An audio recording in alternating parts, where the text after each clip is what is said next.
आज आपण भारिंगीची भाजी करणार आहोत सुका कोलिंब घालून. दारात छान भाजी आली होती भारिंगीची, ती काढून घेतली आहे आणि त्याची पानं घ्यायची, देठं नाही घ्यायची. अशी मी पानं घेऊन स्वच्छ धुवून घेतलेली आहे.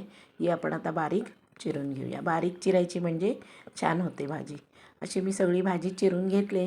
कढईत घेऊया, त्यात थोडंसं पाणी घालूया आणि 10 ते 12 मिनटं भाजी चांगली शिजवून घेऊया. भाजी शिजल्यानंतर मी पाणी गाळून चांगली अशी सुट्टी करून घेतली.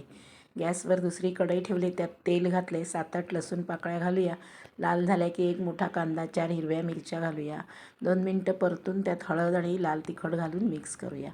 कोलिंब भाजून घेतला होता पाण्यात घालून, तो पाण्यातून काढून कांद्यावर घालूया. त्यावरच भाजी घालूया. चवीनुसार मीठ घालून व्यवस्थित मिक्स करूया आणि 10 मिनटं झाकण ठेवून मीडियम गॅसवरती भाजी चांगली शिजवून घेऊया. अशी आपली मस्त भाजी तयार झालेली आहे. 1 नंबर चवीला भाजी होते ही.